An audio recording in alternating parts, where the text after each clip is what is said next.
Okay, good morning, Dad. Good morning. Today is Monday, December 23rd.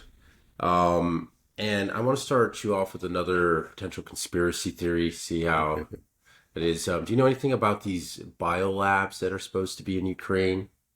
You know, I don't know much about them. I remember it was very early in the conflict, or the present phase of the conflict. Fairly early in 2022, that the Russians released that this information that they had found biolabs. They had captured them, and they had the documents. And immediately there were denials. Yeah, conspiracy theory nonsense. Coming from the West. But I believe it was Victoria Nuland herself in later testimony, and was quite frank about it. Admitted that they had these biolabs in Ukraine, and these weren't just any biolabs. A biolab can be, a completely innocent facility. There's no reason to think that it's sinister, right? It can be all kinds of beneficial research can be conducted by a biolab, but these were funded by the Pentagon. So why was it, a biolab that's funded by the Pentagon is necessarily going to have some sort of military implication? And I know the Russians have said and that they were involved in bioweapons, biological weapons, and some that target specific ethnicities and this kind of thing. And I haven't looked at it close enough to say how how solid the evidence is for these claims. But clearly, just the fact that there were biolabs that we didn't know about and that were being funded by the Pentagon, I think is clearly worrying, and does suggest that at least suggest, and probably more than suggest, that there were nefarious goings on there. So Victoria Nuland revealed that this was a Pentagon-funded CIA lab. How do we know it was Pentagon-funded? Well, you can say that the Russians did. I think that they and it may have come from other sources too. I'm sure she's not the first person in the West to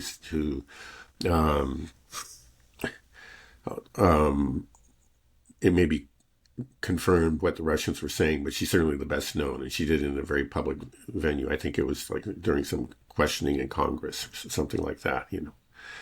Right, because I guess the general that was assassinated, Igor Kirillov, he's made a lot of accusations that Ukraine was developing bioweapons that would be targeting Russians. And so I just thought that was kind of an interesting thing. And then I heard Colonel Douglas Macgregor also talk about these biolabs. Right. I was like, oh, this is a whole another side. I'm just wondering, do you think after this war is over that we will see a lot of things be uncovered? Because the way that we see the Russians conduct this war right now is they keep their cards very close to their chest.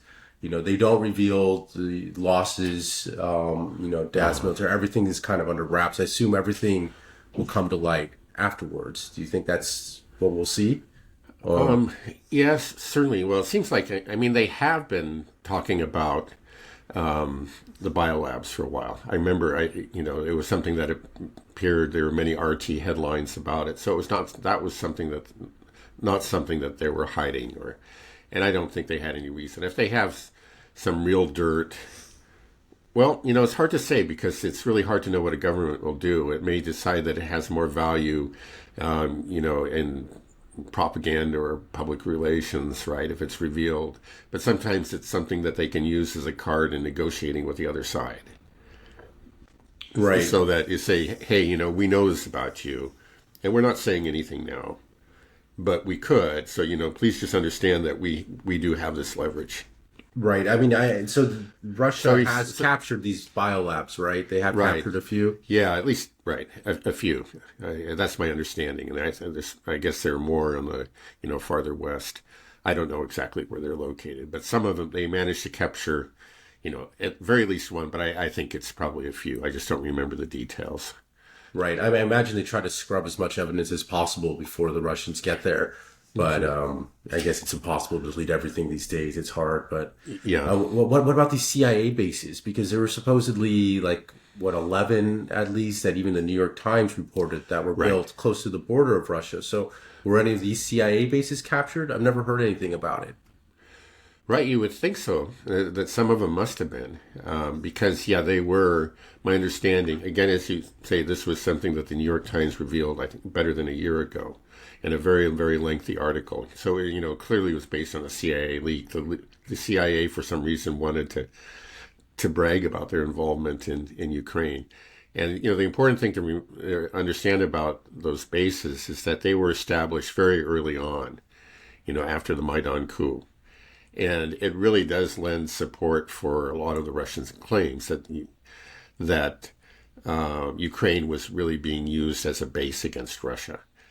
So these were listening posts, and I think quite possibly they may have also, the suggestion is made, I think even in the New York Times article, that they were involved in operations. In other words, they in maybe sending in sabotage teams into Russia and that kind of thing.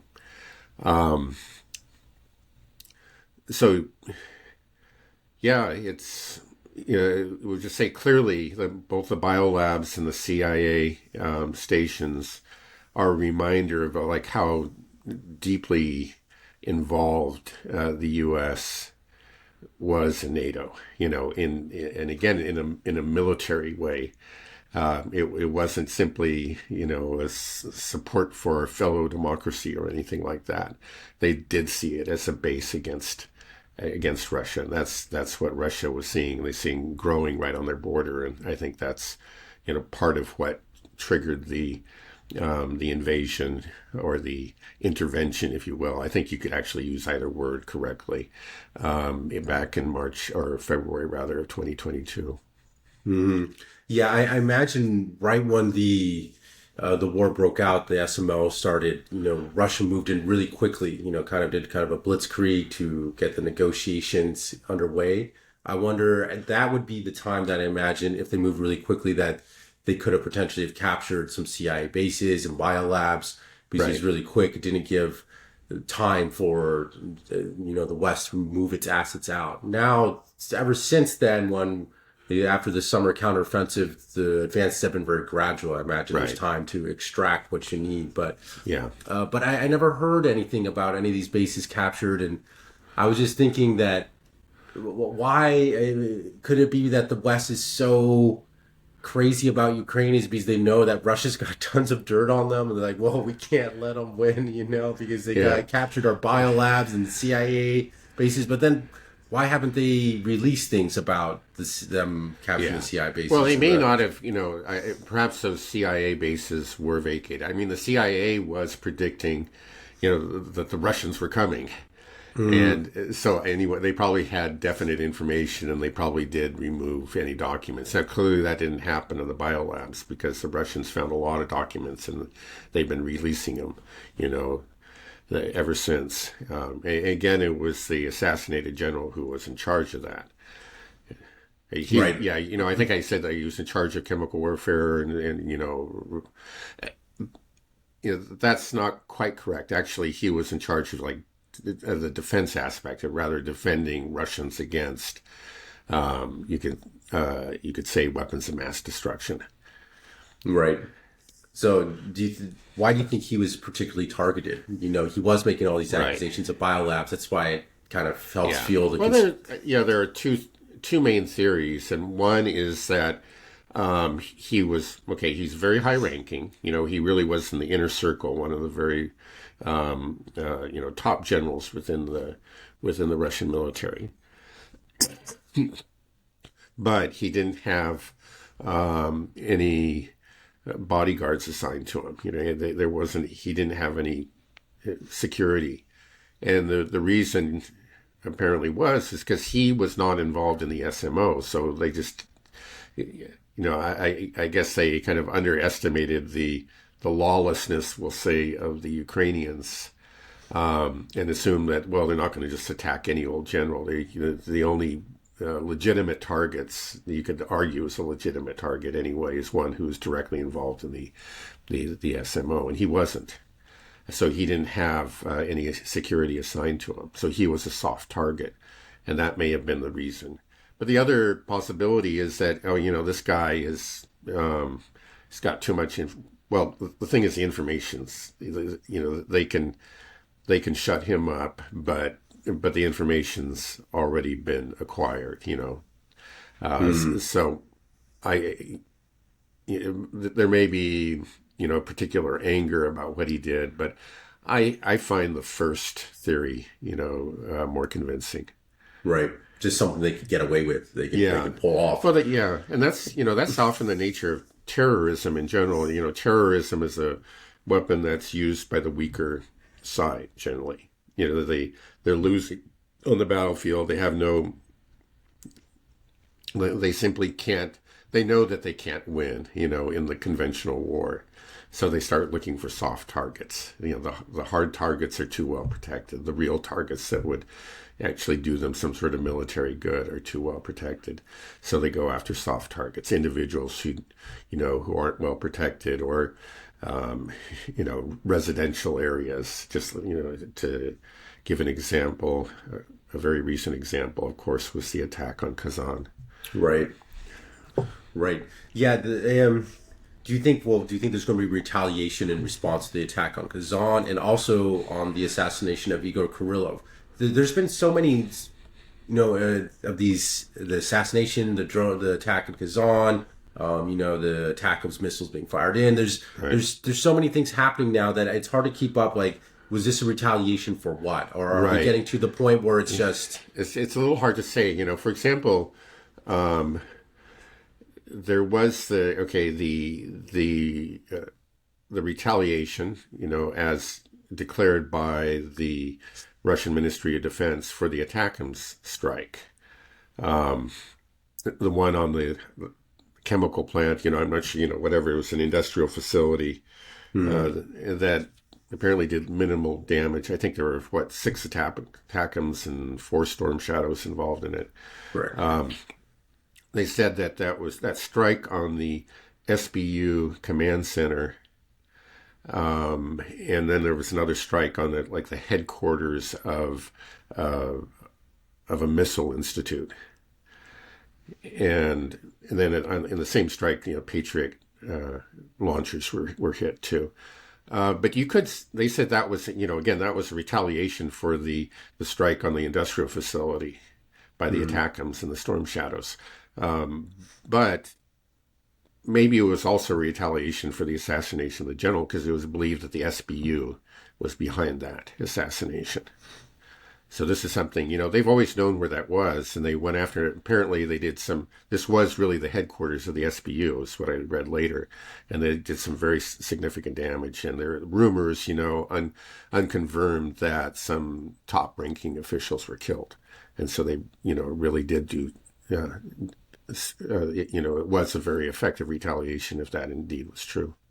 Do you think at this SVU it was all Ukrainians there, or do you think that it was? Do these intelligence? I think there's a very good chance that that NATO, specifically American, like CIA, were there as well. One thing is, it may have been that same New York Times article, or it may have been another one. But the CIA, I think it was actually the same article, the CIA actually said that they built up Ukrainian intelligence, just rebuilt it from the ground. And so, it's their baby, and the intelligence agencies, the U.S. and the MI6, in Britain, are very, very closely tied to Ukrainian intelligence. That doesn't mean that they have absolute control over them, or they know everything they do, but they obviously know a lot of what they do, and they have a great deal of involvement in many of their operations. So yeah, it's very, very possible that that Western intelligence or Western military was there at the time. How many Americans do you think have been killed in Ukraine so far? Because I remember you said in the last big attack that Russia carried out, for I believe it was the second volley. It's hard to keep up how many times we've shot ATACMS into Russia, but that they hit a lot of HIMARS launchers and also killed like up to 40 mercenaries that were mostly Americans, or I don't know if they're mercenaries or technicians or something. I don't know. Right. So that's a big blow. But do you have any idea, or do you think we will never know? We may never know. We may never know. I think that's kept very tightly under wraps. It's just something that the U.S. government does not want that news to get out. And they seem like again, we have very compliant media in this country. And so I just don't think it will get out. Somebody would have to do a great deal of research and try to figure out, hey, like looking through obituaries and whatever, and start to piece it all together. But it would take, it might even be impossible to find out. Because I'm sure they came from many different parts of the country, and then each one of them has a cover story. And, they'll make sure not to make the cover stories too similar. Yeah, I mean, you think that if they have families, but maybe some of them don't, don't have the wife families, or whatever, probably can put two and two together. A lot of them will, but they just may choose, for whatever reason, not to talk about it, or just talk to very, very few people, and then, again, it's just like if it gets too big, I think, as I said earlier, you just can't hide it. At some point, people will talk, and local media will pick it up, and it just can't. But if you keep it below a certain threshold, I think you can pretty much cover it up. So you say the CIA, MI6, and SBU are all really closely connected. Right. So I'm not sure if it may be the SBU and the GUR, which that's the military intelligence. I think just intelligence in general. They're very close to the intelligence in general in Ukraine. So do you think that then the U.S. and MI6 they knew about the assassination of Igor Kirillov? It seems like anything that, if they're so intertwined in that, if the U.S. basically built their whole intelligence infrastructure, you think that they would be aware of these operations. And so maybe they're aware of it and they're just like, well, okay, you guys do it and we're not going to say anything? Or it's hard to imagine that. Yeah, we will probably never know for sure until maybe some CIA person brags about doing it. You never know what may happen. But there's a good chance we'll never know for sure. It's certainly possible. Again, it's just like the Ukrainian intelligence actually is I think is very large. For a country of its size, they have a lot of agents. So even if we're very closely tied to them, it doesn't mean that we know everything that's going on. And they may, I think, almost certainly try to keep some things secret. But I would find it believable that our people knew what was going on, and maybe just kind of and winked at it, or maybe even quietly approved of it. That's certainly within the realm of possibility. Clearly, I don't think like the CIA has any aversion to killing Russians, including Russian civilians. But we just can't know for sure. I think probably, well, above all, they want to have deniability. They don't want their fingerprints to be on anything, and they'll make sure that they're not there. So we really won't know. How much longer do you think the Ukrainians can hold out now? Yeah, well, that's a big question. I'm surprised that they've held out as long as they have.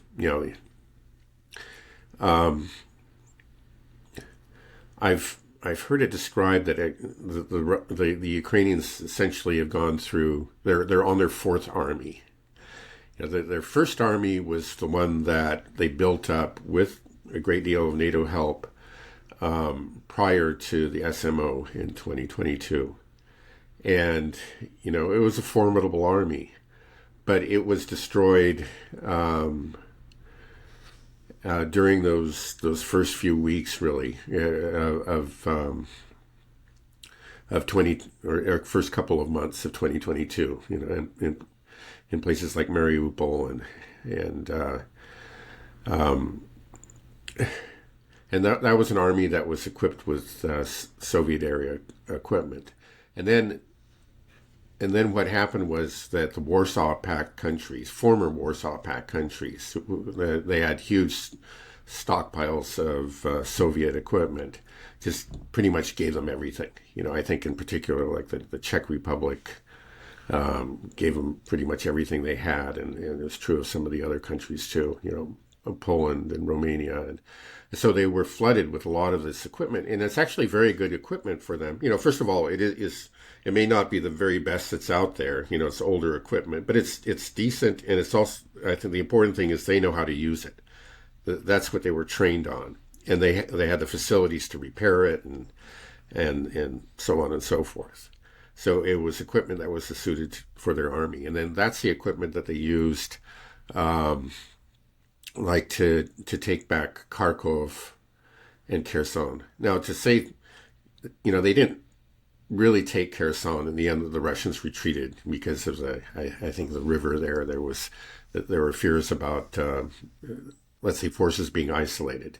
They could see that they were having some success in hitting the bridges, and then it would just, there was this nightmare scenario where they launched a sudden attack. The Russians would be forced to retreat, wouldn't be able to because of the river barrier. So they decided, just to avoid that risk, to retreat to the left bank of the Dnieper, where they still are. And then the Third Army was, but that was eventually destroyed, I think, actually mostly in Bakhmut. They would just shoot up their equipment and a lot of their personnel. Now, each time they've had to have a mobilization, and with each mobilization, I think the first soldiers were well motivated, and then the ones that were recruited, in 2022, they were generally volunteers, therefore highly motivated, but then the next mobilization, you begin to have people who are less motivated and less capable, less willing to fight, and less able to fight. So that's what they were forced to do after Bakhmut in preparation to build up their Third Army, which was used for the great summer offensive of last year, the one that was mostly focused in the Zaporozhye region. And that was just an utter disaster. That army was destroyed. And again, that was also, it needs to be pointed out, was all NATO equipment. Now we're on the Fourth Army, and now what we're getting is like whatever NATO has left. It's not like initially, all these NATO countries, the U.S. included, had these great stockpiles of different weapons, so they could give them the appropriate equipment in sufficient quantities. And now they're not able to. It's just like whatever we have. We got a lot of strikers, but sorry, we don't have any Patriot missiles, and in general the quantities are sufficient. And then clearly we have a problem with motivation. The people that they're conscripting now are just much less capable and much less willing to fight. And the Ukrainians themselves are admitting to this. They're admitting that they have some serious problems with desertion. And recent articles that have appeared in the West, even like generally very, very pro-Ukrainian publications, have revealed that there is a very serious morale and motivation issue, among Ukrainian soldiers, the Ukrainian forces on the front. So it just seems that they're on, let me put it this way, an unsustainable trajectory. You can understand how they were able to fight the Russians, initially to a standstill and even to take back some territory. Though the whole Kharkov thing is more complicated than that because they're so lightly defended. But clearly the army they have now is far inferior to the army that they had then. And it seems that only the current trends will continue, and that they're going to have an even less capable an army with even lower morale in the future. So at some point, it just simply has to, it seems to me, it just has to collapse utterly. We've said, and I think, we're not exaggerating, that we're seeing the beginnings of a collapse in the southern Donbas, that they just have been moving much more rapidly. It's still, by the standards of like World War II or something, it's still quite slow, but it's much faster than what we'd seen before. and it's happening in many places on the front, over a wide area of the front in the southern Donbas. But I guess there are two things. I would just point to this trajectory that I described of an army who's just less capable and less willing to fight, and everything points to the fact that this problem will only become worse for the Ukrainians over time. And then the second thing is, as I think I mentioned in a recent program, is that they are coming to the very end of the fortifications that were built up over the 8 years prior to the SMO. It was actually, the most formidable fortifications were right along the front line at the beginning of the SMO, in places like Avdiivka and Marinka, and it took some really fierce fighting to break through. But then they did, and it's become progressively easier. But there's still quite a few lines of fortifications behind that. They had fortifications in depth all the way back to their logistical bases. And now that's where the Russians are. They're at those logistical bases. They've taken one. They take, that's Salidovo. They're in the process, or they've very nearly taken the other. That's Kurakov, which is just on the southern shore of the Kurakov Reservoir. They've taken like 99% of that. So basically, they've taken that. And then the biggest one of all is Pokrovsk. And they are encircling that, and apparently have already penetrated into Pokrovsk on several occasions. Now, the thing about these is, these cities themselves, they were logistical bases, so they're not fortified. They're not, fortresses the way that Avdiivka was, or Ugledar was, or even Toretsk, which they've taken like 80% of, or Chasiv Yar. These were all fortress cities. These were logistical bases, and they were right at the very kind of where the fortifications in depth ended in the west. But the cities themselves, again, are not really fortresses. So it just, like, Pokrovsk is a very large city, but it just won't be as hard to take as let's say, Bakhmut was, even though it's of comparable size, actually even bigger. And then once they've taken all of these cities, there's just nothing. There's, the fortifications end. You don't have these major industrial towns. You just have basically farmland, flat, open farmland, for miles and miles and miles all the way to the Dnieper. So it seems to me that we're seeing some converging factors here. The declining quality of the army and and then just the fact that they've come to the end of the fortifications. And then those two together, I think with that, we've already seen an acceleration, but that acceleration is going to intensify. And then I think we'll see, again, not a blitzkrieg, but by the standards of this war, a very rapid movement to the Dnieper. That's what I would predict. And when that happens, what do you think the Ukraine will do? Will Zelensky just flee? I mean, are we going to try to negotiate settlements, or is this going to just come to the point where there's like a revolution almost within Ukraine, where they oust the government, they say this is it, and unfortunately, the people just don't have power there. It's the guys with the guns. Among the guys with the guns, maybe as far as I know, that you just have, it's basically the nationalists, the ultra-nationalists. So I think if Zelensky is thrown out, then it may be that the military itself just may take over. You may have Zaluzhny. That seems to be the most likely prospect. It's actually, like, polls show that he was well liked within the military, so he seems like the most likely alternative and most likely replacement for Zelensky. Now, Zaluzhny is an ultranationalist. He's also, but he's also more realistic. It seemed like that was one of the conflicts that he constantly had with Zelensky, is that sometimes Zaluzhny would be in favor of retreating and saying, we can't hold this place. We need to move back and build up fortifications in this more defensible location.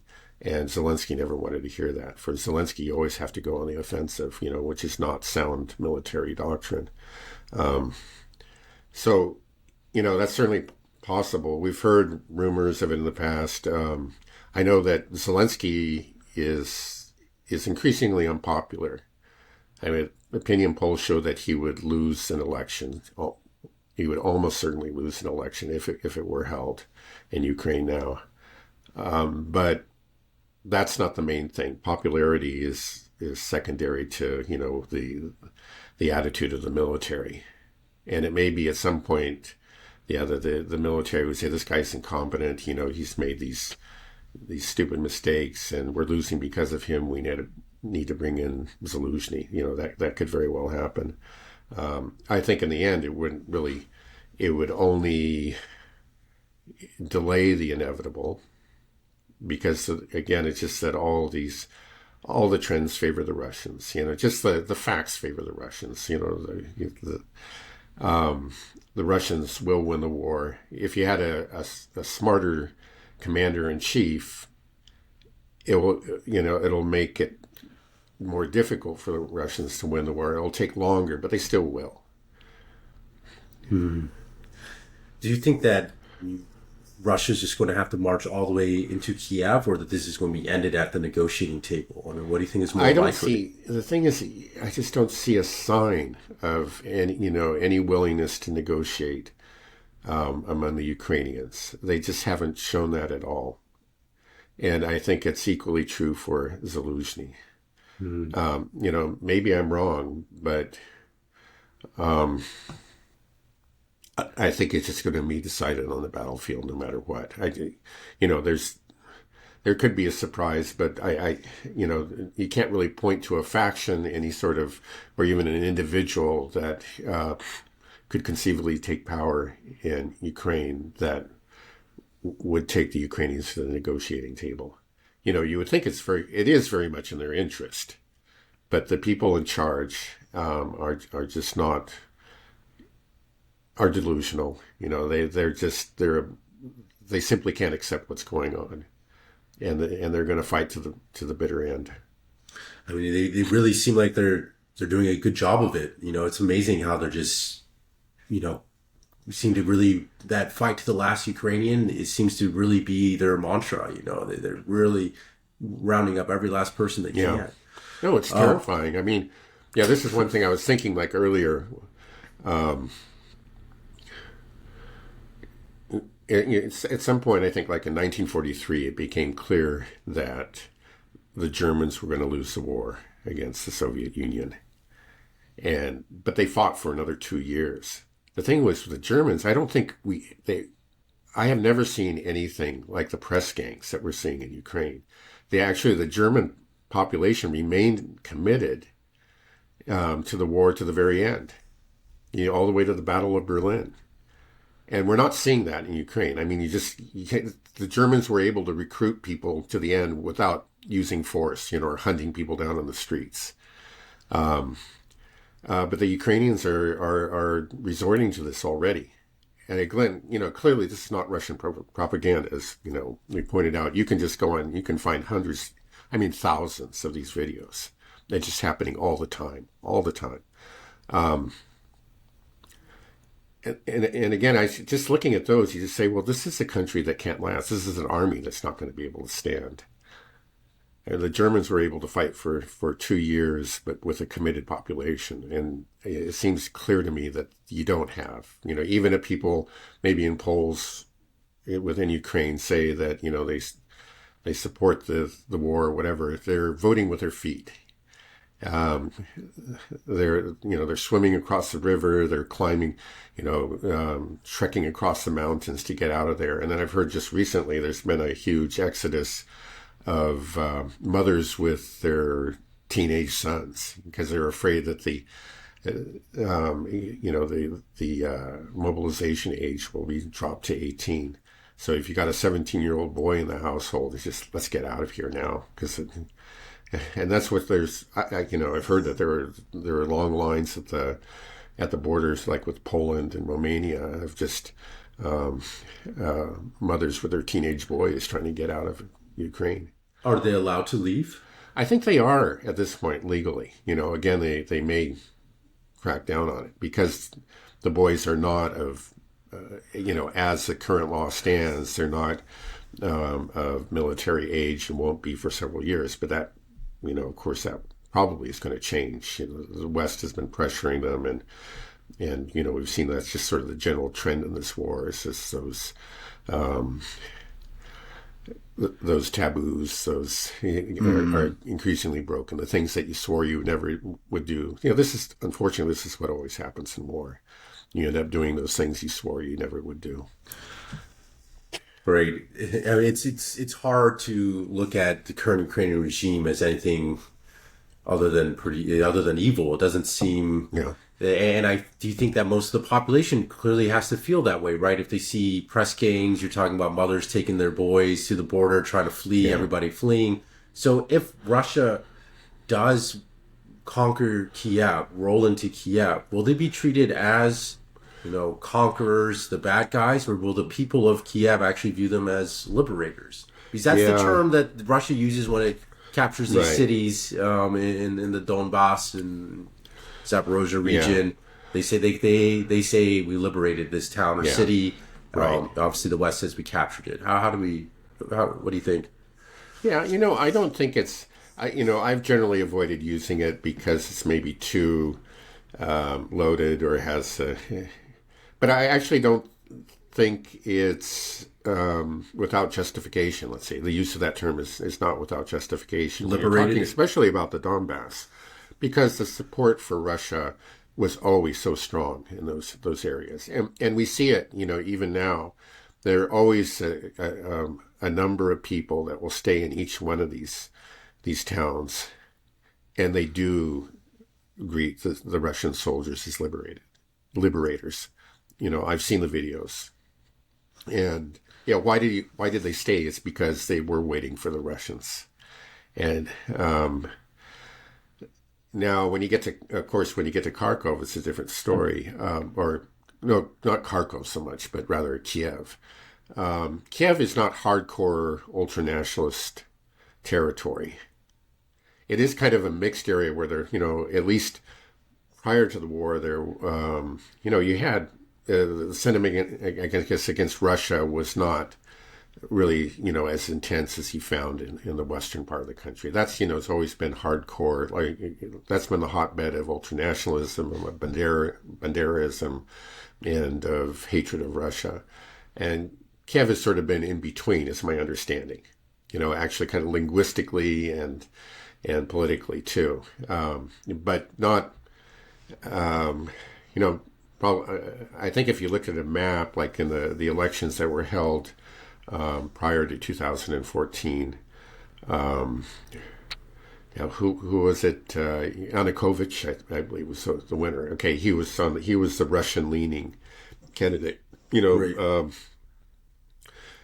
It was he easily won the territories in the east, like the Donbas, and in the south, like Zaporozhye and Kherson and Odessa and Nikolaev, and I think Kharkov too. Right, these are all very much Russian-leaning territories, but I think he probably lost Kiev, and it may have not been by an overwhelming margin. So it's really hard to say. I don't know. At that point, there may be kind of not a love of the Russians there, but just a secret sense of relief. Right. It's just got to be such a nightmare for anybody living in Kiev, especially if you're, like someone my age. You just got to hide in a basement or, whatever you could do. I mean, it just sounds horrifying. In general, actually Kiev has been protected from the war more than any other city. The Russians in general, until this recent strike, anyway, have avoided striking it. It's not like they've avoided it entirely, but it has been the least bombed. It has, and the Kiev regime, the Zelensky government has, I think, done what they can to try to maintain at least the facade of a normal life there. Maybe just as a place, when Westerners come, they can come and feel safe and feel everything's normal, and Ukraine is doing great. Mm-hmm. So it may be that a lot of Kievans, and I don't know, it seems like in most of maybe I'm wrong, but I'm just thinking about the videos that I've seen.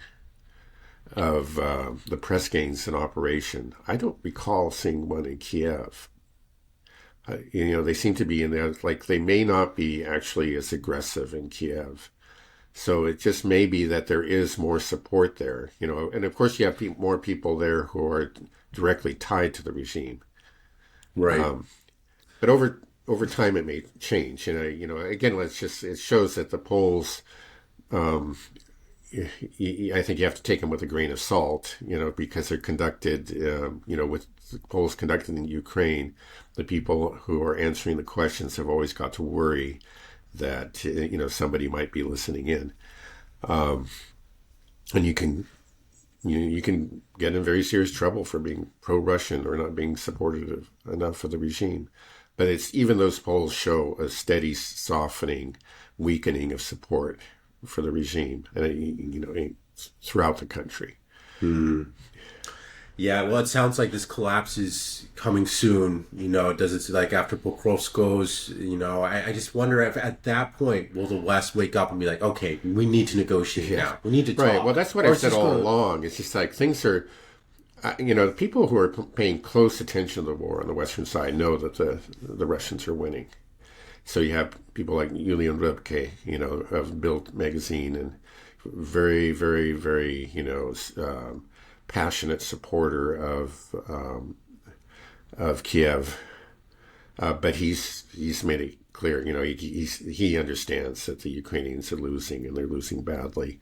But the average, again, is because, even though the movement is a lot faster than it used to be, it's still slow. When Ukraine's a huge country, and you look at a map, it just doesn't look very different from month to month. And so it's just easy. Again, the Ukrainians are masters of creating these stories and about amazing Ukrainians and, idiotic, barbaric Russians. And they're still just coming out. So that, most of the West, much less so than in the past, it's kind of filtering through. And I think it may even be a majority that thinks that the Russians are going to win in like the U.S., maybe less so in some European countries. But still, there are going to be people that are shocked. And a lot of these politicians seem to think, that Ukraine can win. They don't have any excuse, but we've talked about how they, sometimes they're the least knowledgeable people of all. Yeah, it's a question. I think, when it moves fast and they go like all the way to the Dnieper, that'll be kind of a moment of truth. And I don't pretend to know how, again, like I've said, how they're going to react. Are they going to say, is there going to be a sobering up moment, like a splash of cold water in the face of a drunk? Or is it going to be something that just triggers some new level of insanity? I don't know. Hmm. Right. I just, because, we were talking about General Kellogg as the special envoy to go there, where, as soon as Trump is inaugurated. And just, if this collapse is happening, even General Kellogg's got to realize, like, hey, he's right. Talking all this bluster. We'll go there and, just tell the Russians this is the deal and you got to take it or else. And then if they're marching right on Kiev, he's going to go there and realizes that Russia's got a full house hand or a royal straight flush. Yeah. Kelly's got a 7 high of clubs. He's not, well, what are they going to do? Yeah. Well, I think that's just a fascinating question, and that's going to be really interesting to see. It's just, if, of course, I hope that it'll be a sobering up moment, but I wouldn't bet on it. It just seems like over the last, let's say, 25 years, I'm just thinking about starting with 9/11. There was a hope, that, okay, this is something that will wake us up to the realities of our foreign policy and how it's caused us blowback. But that's exactly what did not happen. We doubled down. We ended up just repeating all our previous mistakes and on a grander scale. And I'm kind of afraid that something like that will happen in the West. It's just that the thing is, like, okay, we had the means to destroy countries like Iraq. Right, exactly. But we don't have the means to defeat Russia. And so that's going to change. It's just that even if we want to, and probably these people in charge, if they could, they would, but they're not going to be able to. It'll be fascinating to see what they try to do. Right, you can't fly your jets over Russian airspace and do what you did in Iraq and Afghanistan. It's just Russia's not a third world country. It's insanity. Well, let's try to pivot over a little bit to the Middle East while we have a little bit of time. I feel like we've been neglecting the Middle East just because there's been so many developments in Russia, and then just after the Syrian crisis, and it just seems like people kind of forgot about Gaza and Palestine, but one people that haven't forgotten about it are the Houthis. The Yemenis are still fighting strong. I saw they struck Tel Aviv with a ballistic missile not long ago. But also, I saw that a U.S. Navy F-18 jet was shot down over the Red Sea. Did you see this? Yeah, I did. And so the Yemenis are claiming that they shot it down, and then the U.S. Navy says it was friendly fire, that they shot down the plane. What are your thoughts on that? Yeah, and well, initially I heard that it was reported as friendly fire. But then I think it was just this morning I saw that the Houthis were claiming that they had shot it down. I guess it's, maybe the Houthis said that right out, but the fact is I didn't see the report now until like 2 days after the initial report. So it kind of makes me think that it was in fact a friendly fire incident, and then later the Houthis decided to claim credit for it. It's certainly not impossible that the Houthis could do something like that, because if they have missiles that could strike Tel Aviv, and they clearly, Israel's air defense system was completely unaffected against that. In fact, you can watch a video of these, missiles coming up from the ground, and then 3 seconds later, a large missile comes down from the sky and clearly hits the ground and causes a terrific explosion. They could do nothing to stop it. So if they can do that, it certainly seems possible that they could bring down an F-18. I know we talked earlier about the fact that over the years, over the last few decades, the technological trends have been in favor of missiles over aircraft. It used to be that the aircraft could not easily evade, but could, a skillful pilot could generally evade a missile that was fired at it. And that's just no longer true. So it's certainly believable that the Houthis have that capability. I don't know, I'm not convinced that they succeeded in this particular instance, but if somewhere down the road, I wouldn't be surprised at all if they're able to shoot down some American or Israeli aircraft.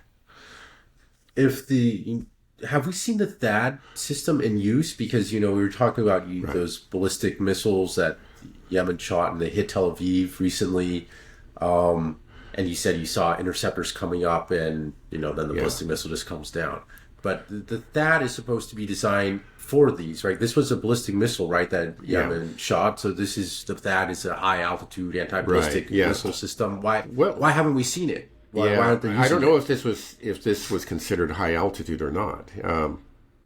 But it shows that the limitations of the THAAD. I was talking about the problem. It's a very, it's very good at taking out a certain kind of missile, and that's the high altitude ballistic missile. Or reasonably good, at least. I don't know if it's very good at it, but it's reasonably effective in that regard. But its application is very, very limited. So I don't know if this was actually the one that struck Tel Aviv, if that missile actually qualified as a high altitude ballistic missile. So is it basically what Iran used on its big volley against I guess at least some of those missiles probably were high altitude, ballistic missiles. Of course, Iran is firing from, even farther away. So Yemen is able to strike Israel with these missiles. Have they been striking U.S. ships? We heard about one aircraft carrier that was sent to San Diego supposedly for repairs. Rumors that it was hit by Yemeni missiles or drones. Yeah, that's a rumor. Yeah, we don't know. Right. So do you know if the Houthis are targeting these vessels? I mean, what's this battle? It sounds like we're just sitting there on the coast trying to shoot down, just wasting money, basically throwing money down, shooting down these cheap drones and missiles. I've heard very little, over the last couple of months, but that may just actually be a sign of Houthi success. meaning that they've established their deterrence in the Red Sea, deterrence to commercial shipping. That's really their main purpose. Israeli-linked commercial shipping, that is. And so, up until like a couple months ago, you still get some foolhardy captain thinking you could get through. And, they kept on hitting these ships and doing serious damage to them. And I think their owner said, don't even try. So in that sense, I haven't heard anything to contradict this. That would be the absence or of news stories about struck commercial vessels, may be a sign of Houthi victory, at least for the present. I know, like when the most recent one was hit, I was thinking, how could this person be so stupid? Does he know where he is? But, I guess sometimes it takes a while to establish deterrence. Over the last several days, there have been a rather intensive bombardment of Sana'a, that's the capital of Yemen. I think carried out both by the Americans and the Israelis. And I don't know, they're claiming that they're striking against, missile launching or missile fabricating sites in Sana'a, and who knows? Who knows? Maybe they've hit some of those, maybe not. So far, the Americans have been bombing Yemen for nearly a year now, and it hasn't slowed them down. Maybe eventually occasionally they are going to hit some targets that do hurt their missile effort. But I think, again, Yemen is actually a fairly large country with a lot of hills and mountains, and they're not stupid. They're not going to put these missiles in places where they're highly vulnerable. Right. So, even though if we do take out some launchers, some facilities, I'm sure that their missile launching capabilities will remain. It feels like the Houthis are the only currently active member of the Axis of Resistance now. Yeah. Are you hearing anything from Hezbollah or Iran, or it's just kind of gone silent? Right. Again, we're waiting for the retaliation that was promised by Iran, the counterstrike. And that was made, I think, like 6-7 weeks ago now. I mean, it's been almost 2 months, right? Yeah, I think almost 2 months. Now, the first one did take 2 months before it was carried out. Now, there could be different reasons for this. It seems like, again, they made it clear enough that they were going to do it. If they don't do it, then it is a major loss of face and a loss of deterrence. We have to say that. Now, why are they taking so much time? There are different possibilities. One is that they may just want to slow down the pace of these strikes and counterstrikes. They don't want to go up the escalation ladder too fast. They don't want a war. They know the Israelis do want a war. At the same time, they're forced to establish some kind of deterrence by responding, so they're maybe compromising by just doing it slowly. That's a possibility.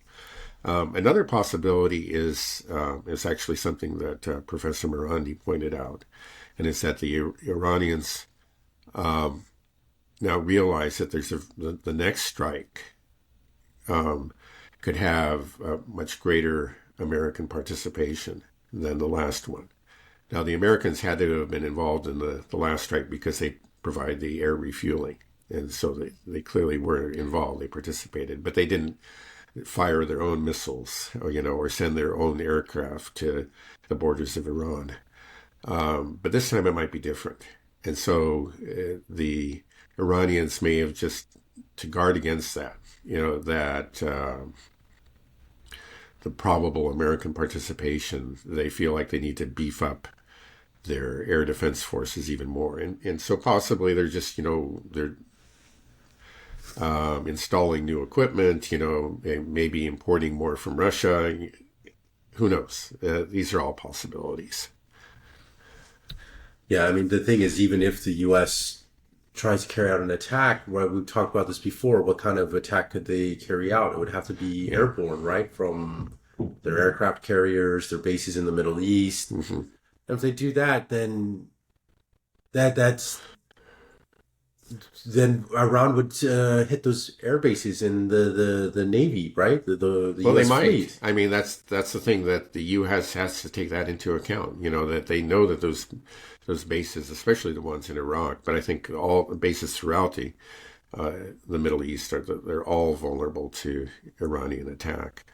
And an Right. aircraft carrier that's at all close to Iran is also vulnerable to it. Right. I mean, Iran would have 100% justification to hit those bases or the aircraft carriers where this attack was carried out. It's like, hey, you attacked us with this, then we have the right to hit it, right? I don't think Yeah. the rest of the world wouldn't be able to say like, hey, you can't do that, Iran. But then if Iran Well, does that, then yeah. it's Well, you know, the West would. yeah, the West is, Yeah. but the West is a paper tiger now. That's the thing. It's like that's what's being exposed. Right. So I mean, if we do that, then if this happens, if the U.S. participates heavily in our own pilots, for example, or would you think our own pilots would be flying for this attack? And carrying out, like, what do you mean that Yeah. there'll be considerable U.S.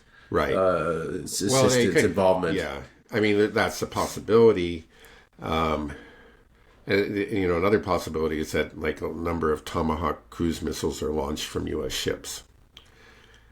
Would that mean that the U.S. is now at war with Iran? Yeah, I well, mean, that's the danger, right? Yeah, that's the foolishness. But it's just that again, we have a lot of warmongers in the incoming Trump administration, and the kind of the most hot-headed of those have a special hatred for Iran, and unfortunately, it's true of Trump himself. That's always been true of him. I remember that back in 2016. He made a lot of good statements about foreign policy. In general, his instincts seem to be very sound, but he just always had this irrational fear or hatred of Iran, and of course, he was responsible. He ordered the Soleimani assassination, so he could, but then he held off. Even though people like John Bolton were urging him to actually bomb Iran, he chose not to. So, again, you never know with Trump, but he just might. He just might order some kind of attack. That's the rumors now. Is that they're working on some sort of attack that are actually directed at Iranian nuclear facilities, which seems to me just real stupid. If anything that I've heard is true about the Iranians, is that they understand that that's what the Americans and the Israelis want to do. They want to strike these nuclear facilities. They've understood it for better than 20 years, and they've been preparing for it. So they're not out there in the open where they could be hit. They're deep underground. And so Right. I don't know. It would be a stupid attack if, in fact, maybe it's something that Trump ordered, and now he may be slowly learning that it's just not feasible. Right.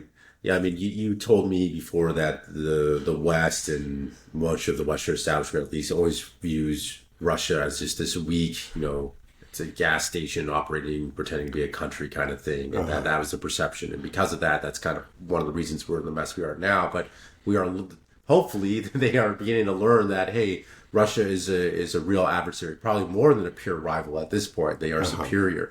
But do you think that there's any respect from the West of the capabilities of the Iranians, or do they view this as just like, oh, this is just going to be Iraq and Afghanistan all over again? This will be a cakewalk, or Yeah. do they I have think some among reality? among the politicians, it just seems like again these seem to be the least informed people of all, and they probably think that Iran would be a pushover, and they imagine them as being, sort of just a larger Iraq.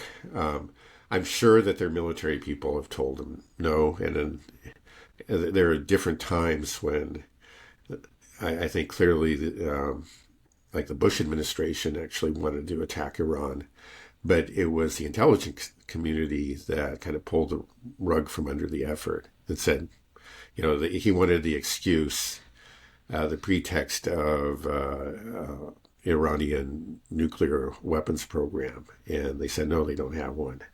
I think it was, but I think that was partly, they spoke the truth then, because probably they also knew that it just wasn't feasible. that Iran was not Iraq. Iran was not going to be was going to be a very tough nut to crack, and I think that's what these administrations have been told again and again. And so there are times when we come right close to the edge of war with Iran, but then we don't. We always step back, and I think it's because these presidents, from George W. Bush up to Trump, have been told when they come close to like pressing the button, they've been told this in no uncertain terms, this is going to be a huge mess. This is not going to be easy. We're going to lose a lot of our own guys and our bases, and they stop and think, this is not going to help my reelection chances or my, my approval ratings, and they step back. And maybe that's what's going to happen again. Well, not if Netanyahu can help it. I mean, Netanyahu is obviously working hard to prevent it. You're right. Okay, one last question before we end is that there's been a lot of talk and apparent pressure from Trump to get a ceasefire deal between Hamas and Israel, and there's rumors and talk saying that that might actually happen. Do you believe that's the case, that we will see a real ceasefire deal? And if we do, how does that change everything between the axis of resistance and Israel? Yeah, well,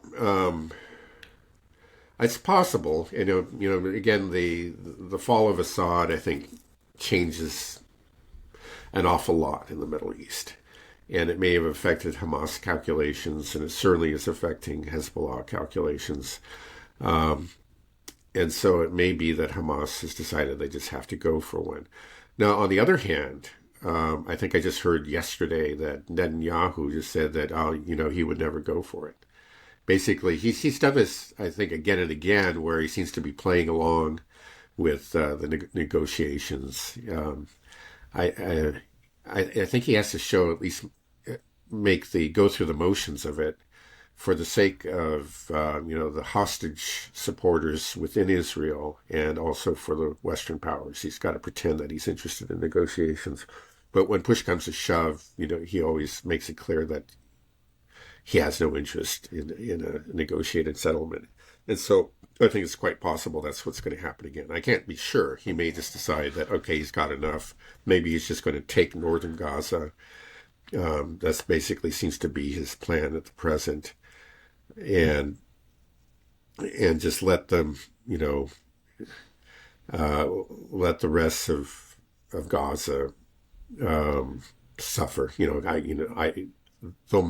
They'll continue to make their lives miserable as they can very easily, even without bombing them, and with the hope of maybe just causing them all to flee to Egypt or something.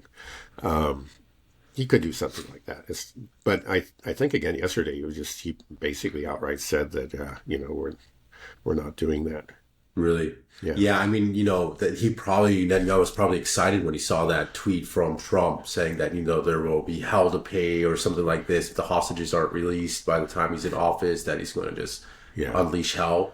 Yeah. And Netanyahu was like, perfect. We definitely don't want to get the hostages back because that's what we want. We want the U.S. to unleash hell on the Middle East. That's always what they want. That's been his plan forever. No, it's clear. Yeah, that's not some kind of conspiracy theory. I mean, it's clear from going back. That's just been a well-established pattern of Israeli behavior. It's just to always actually kind of cut off the avenues for peaceful settlements, for negotiations, by assassinating negotiators, by attacking the more moderate factions within Palestine, and by building up the more radical factions. And all with the purpose of actually engendering military conflict, which they feel confident they can win. Because, again, they want a military solution. And a military solution, of course, by that I mean an Israeli military victory. What a scary world we live in, Dad, with some real scary, evil people. I feel like I was a lot happier before we started having this conversation. Before I started learning about all these things, I should have just stuck with video games and beer or something. And like most other American right. your age. Yeah, like a lot of your friends. Netflix and don't worry about what's happening. The more that I go down these rabbit holes, there's just so many things to explore and discover and uncover. It's just okay. Well, let's just end it there. Okay. Okay. Have a good day, Dad. You too.